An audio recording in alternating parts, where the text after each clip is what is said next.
오늘 또 우리는 욥기 19장 26절 27절 말씀 함께 읽고 또 말씀을 사모하겠습니다. 우리 함께 읽습니다. 내 가죽이 벗김을 당한 뒤에도 내가 육체 밖에서 하나님을 버리라. 내가 그를 버리니 내 눈으로 그를 보기를 낯선 사람처럼 하지 않을 것이라. 내 마음이 초조하구나. 아멘.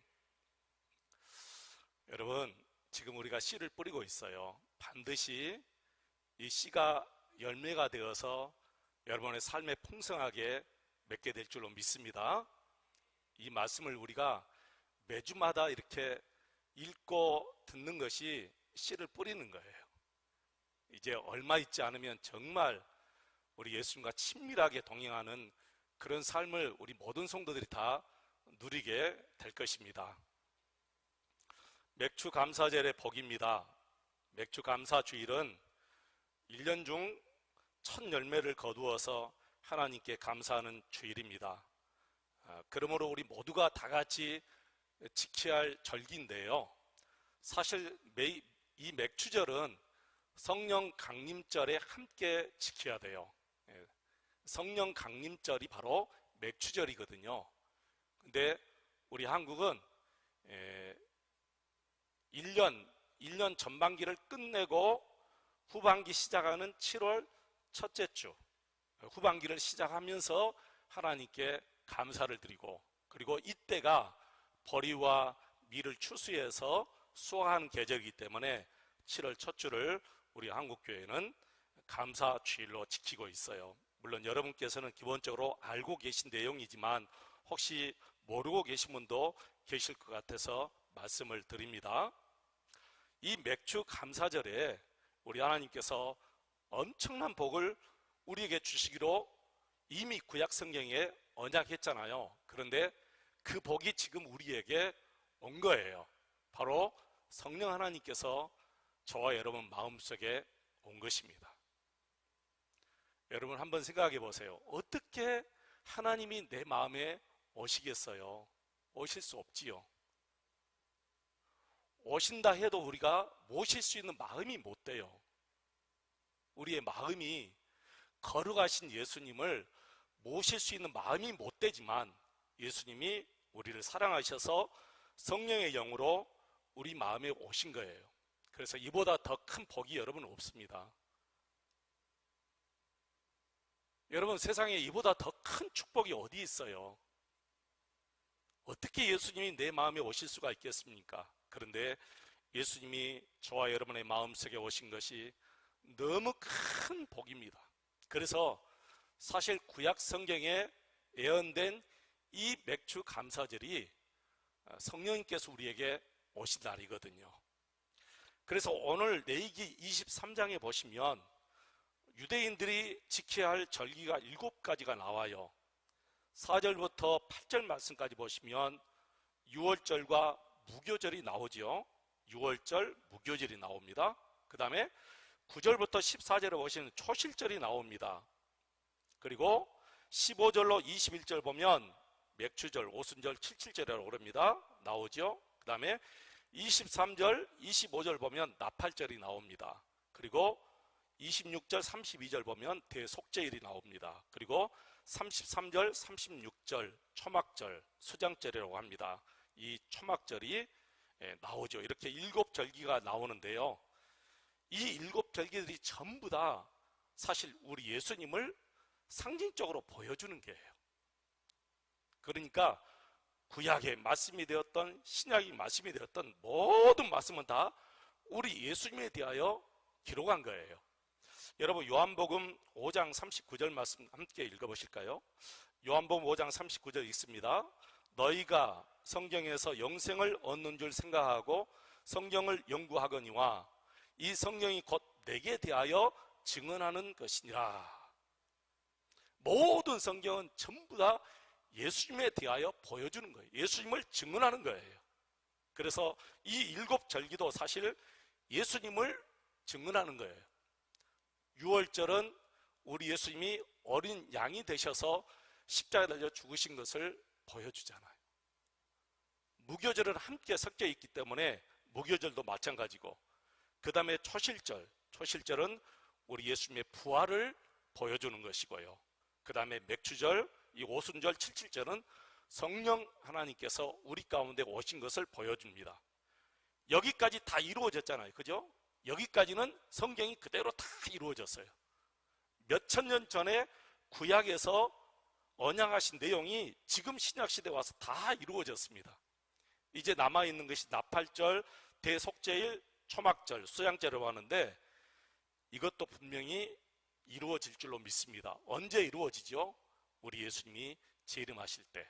여러분, 요한계시록을 보면 예수님의 재림을 얘기할 때는 나팔을 지금 계속해서 얘기해요. 나팔을 팍 불고 천사장들이 나팔 소리에 맞추어서 쫙 보여주잖아요. 그래서 나팔절에 우리 예수님이 재림하신다라는 것을 강하게 애표해주는 말씀인데, 이 나팔절 예수님이 오심으로 우리의 모든 죄가 완전히 이제 깨끗하게 다 속죄가 되죠. 그래서 대속죄일, 그 다음에 초막절, 수장절은 알곡을 거두어서 창고에 드리고 쭉정이는 이제 불로 태운다 라는 것은 무엇을 의미하죠? 알곡은 저와 여러분이 알곡이잖아요. 하나님의 자녀들, 예수 믿는 사람들이 알곡이기 때문에 알곡은 하나님의 나라에 거두고 쭉정이 불신자들은 다 지옥불에 보낸다라는 것을 우리에게 보여주는 거예요. 참 성경에 나오는 이 절기들은 너무나 독특하고 특징이 있어요. 세상의 절기들하고는 너무나 달라요. 세상의 절기들은 사람이 만들었잖아요. 어떤 사건이 있고 난 다음에 사람들이 그것을 기념하기 위해서 만든 거예요. 근데 성경의 절기들은 하나님이 만드셨어요. 모세가 만든 것도 아니고 어떤 제사장이 만든 것이 아니고 하나님께서 이 절기들을 다 만드신 거예요.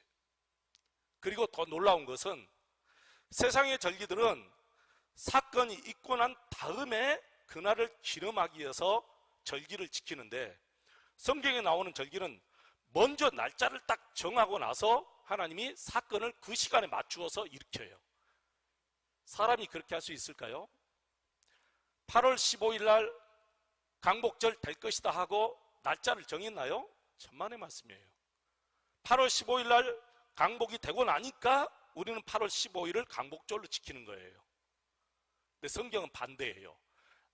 6월절을, 여러분 출애굽기 12장에 보시면 6월절 날짜를 딱 정해요. 그 다음에 하나님께서 6월절 사건을 일으키고 결국에는 우리 예수님이 6월절 날 십자가에 달려 죽게 만드셔요. 너무 신비롭죠. 사람은 할 수 없어요. 하나님만이 그렇게 하시는 거예요. 그래서 이 절기들이 전부 다 우리 예수님을 상징한다는 것이지요. 예수님 당시 제사장들이나 서기관들은 밀란이 일어날까봐 예수님을 죽이되 6월절에는 죽이지 말자 그랬어요. 다짐을 했어요. 자기들끼리. 예수님을 죽이되 6월절에 죽이면, 6월절은 세계 만방에 퍼져 있는 이스라엘 백성들이 다 예루살렘에 몰려오거든요. 그러니까 그때 예수님을 죽이면 밀란이 일어날 수 있으니까 6월절에 죽이지 말려 했어요. 근데 너무 신기하게 6월절에 죽지 않고 다른 날에 예수님이 죽으면 성경은 다 거짓말이 돼버린 거예요. 이미 구약 성경에 6월절 어린 양이라고 딱 못 박았기 때문에 6월절에 예수님이 어린 양이 되셔서 십자가 달려 죽으셔야 돼요. 그런데 예수님이 6월절에 십자가 달려 죽으신 거예요. 저들이 걱정했던 백성들이 오히려 예수님을 십자가 달려 죽이라 해서 6월절에 예수님이 십자가에 달려 죽으신 거예요. 그리고 초실절도 예수님이 정해놓고 예수님이 부활하신 거예요. 보세요 여러분, 성경에 보면 예수님이 살아나기 전에 내가 죽었다 3일 만에 반드시 살아날 것이다 몇 번이나 말씀하셨어요. 여러분 아시지요? 성경에 보니까 예수님이 죽으시기 전에 인자가 십자가에 달려 죽으면 3일 만에 살아날 것이다 하고 몇 번이나 제자들에게 말했어요. 그리고 그날에 예수님이 살아나신 거예요. 사람은 그렇게 할 수 없어요. 살아났기 때문에 그날을 부활절로 지킬 수가 있어요. 그러나 우리 기독교는 거꾸로예요. 날짜를 정해놓고 하나님이 그 날짜에 맞추어서 이런 사건을 일으키는 거예요. 맥추절도 마찬가지죠. 맥추절날 성령 하나님께서 오시기로 예언했기 때문에 바로 이날에 성령 하나님이 오셔야 돼요. 그래서 사도행전을 보시면 예수님의 제자들과 많은 성도들이 기도하기 위해서 마가 다락방에 모였어요. 성령이 오시기를 간절히 사모했어요. 왜 그렇습니까? 예수님이 분명히 약속했거든요. 내가 승천하면 너희에게 다시 올 것이다. 성령의 영으로 다시 올 것이다. 약속했기 때문에 이 성령 강림절에 예수님이 오셔야 돼요. 성령으로 오셔야 돼요. 그 전에 오면 또 성경이 거짓말이 돼요. 그러니까 예수님의 제자들이 10일 동안 성령님을 기다렸지만 성령님은 오시지 않고 딱 10일 딱 되고 성령 강림절 날 바로 부활절을 계산해서 7주가 지난 그 다음 주일날 성령님께서 오신 거예요. 여러분, 사람이 이렇게 할 수가 있을까요? 사람은 이렇게 할 수가 없습니다. 하나님이시니까 날짜를 정해놓고 그날에 이런 엄청난 사건을 일으켜서 성경을 다 이루어 가시는 거예요. 저와 여러분이 이런 하나님을 모시고 사는 거예요, 여러분. 그래서 유월절이 이루어지고 초실절, 무교절이 이루어지고 초실절이 이루어졌어요. 그 다음에 맥추절이 이루어졌습니다. 이제는 나팔절, 그 다음에 대속제일, 그 다음에 수장절이 이루어집니다. 유월절이 이루어졌는데 다른 것이 이루어지지 않겠어요? 초실절이 이루어졌는데 다른 것이 이루어지지 않겠습니까? 어떻게 예수님의 재림이 이루어지지 않을 수가 있겠습니까? 반드시 우리 예수님의 재림은 이루어질 줄로 믿습니다. 그래서 여러분, 우리가 늘 예수님을 고대하고 예수님을 사모하고 사셔야 되는 거예요. 예수님이 오시는데 그때 예수님 맞을 준비하고 우리가 살아야죠. 여러분, 노후 준비도 잘해야 돼요. 그러나 노후 준비보다 더 중요한 것은 예수님 맞을 준비를 하고 사셔야 돼요. 노후 준비하지 말라는 소리 아니에요. 노후 준비도 중요하지만 더 중요한 것은 예수님 맞을 준비하고 살아야 된다는 거예요. 예수님 맞을 준비가 뭐죠? 지금 내 안에 오신 성령님과 늘 친밀하게 사랑하는 것이 예수님 맞을 준비예요, 여러분. 내 마음대로 살다가 예수님 곧 오신다 하니까 그때 막 불이 나게 모든 것을 다 얘기하고 산속에 들어가서 기도하면서 예수님 오시옵소서, 그런다고 예수님과 친밀하게 여러분 만날 수 있을까요? 그렇게는 만날 수 없어요.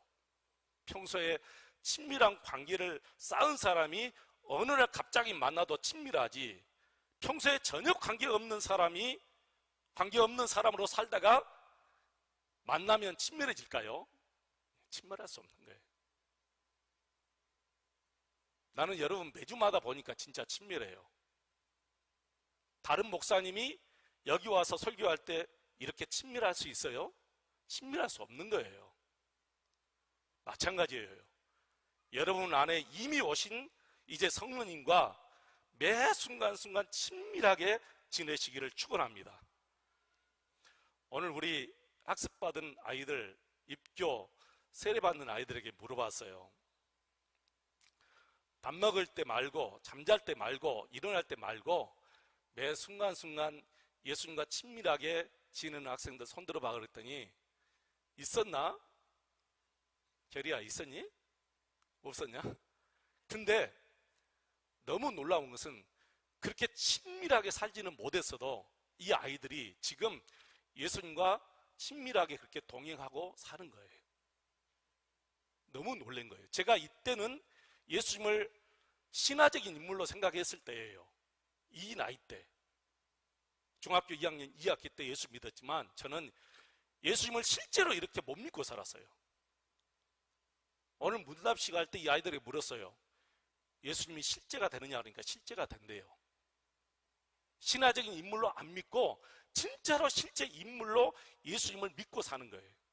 너무너무 감사한 거예요. 여러분, 오늘 세례받고 학습받고 입교식 하는데 이 아이들을 위해서 정말 많이 기도해 주시고 이 아이들이 앞으로 훌륭하게 커서 제가 그랬거든요. 너희 중에 목사가 나올 수도 있어. 너희 중에 사모님이 나올 수 있어. 그러니까 웃더라고요. 이거 진짜 몰라요. 예전에 제가 농담으로 승리한테 너 목사 되라 그런 적도 있었거든요. 어떻게 알겠어요? 승리가 목사가 될지. 그건 모르는 거예요. 하나님께서 갑자기 부르시면 이렇게 주의 종으로 갈 수가 있잖아요. 저는 저희 어머님이 하나님께 약속했으니까 저는 목사가 뭔지도 모르고 그냥 목사 되려고 간 거예요. 사랑하는 성도 여러분, 여러분이 이렇게 살다가 이제 죽을 때가 되면 하나님 앞에 딱 서게 되는데 천국 들어갈 준비 다 되셨죠? 무엇으로 보증하십니까? 여러분 한번 생각해 보세요. 나는 천국 갈 자신 있어.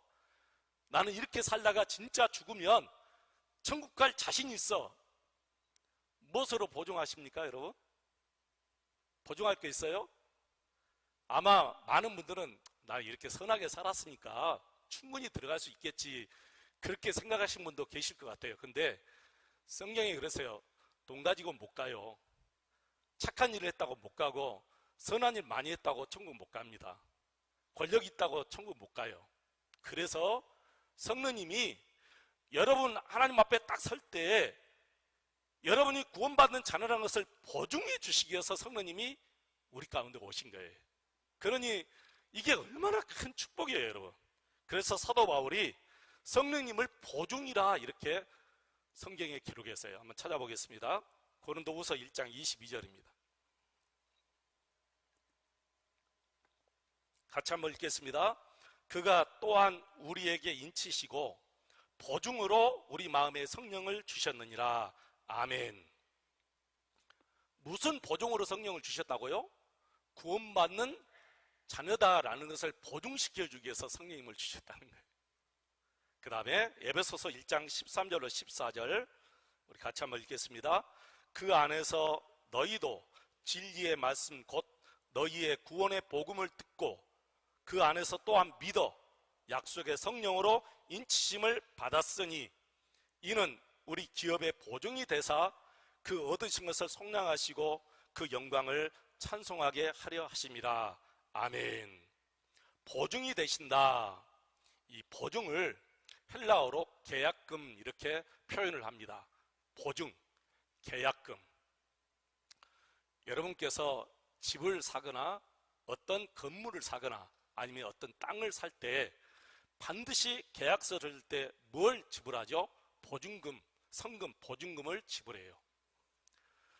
보증금을 많이 지불하면 내가 반드시 이 건물 사겠다는 의지가 강한 것이고, 보증금을 조금, 성금을 조금 걸면 혹시 만약에 무슨 일이 생기면 나 그거 포기하더라도 안 할 거야 라는 의지가 약하다는 뜻이에요.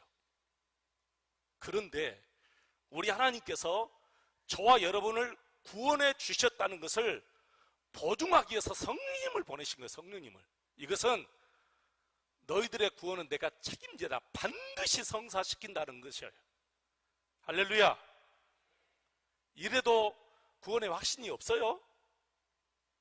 이래도 벌벌 떨고 죽음을 맞이할 것입니까, 여러분? 이제는 죽음 앞에 우리가 담대해야 돼요. 우리는 지옥 갈 수 있는 사람이 아니에요. 하나님께서 우리의 구원을 완벽하게 성취시킨다는 뜻으로 성령을 보증으로 보내주셨다니까요. 이걸 못 믿으니까 자꾸 불안하고 염려하고 근심 걱정하고 죽음 앞에서 벌벌 떨고 그러는 거예요. 그러니까 맥주절이 얼마나 큰 절기인지 여러분 아시겠어요? 단지 첫 열매를 거두어서 감사만 드리는 절기가 아니라 우리가 정말 춤추며 감사하며 하면서 하나님 앞에 드려야 될 절기가 맥주절이에요.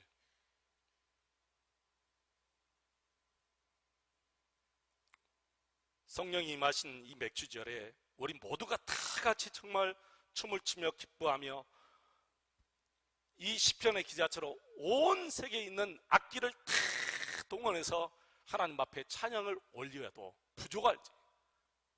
찬송가에도 그랬잖아요. 다 온종일 주의 이름을 부르며 해도 아쉬운 마음밖에 없다. 오늘 말씀을 이제 마칩니다.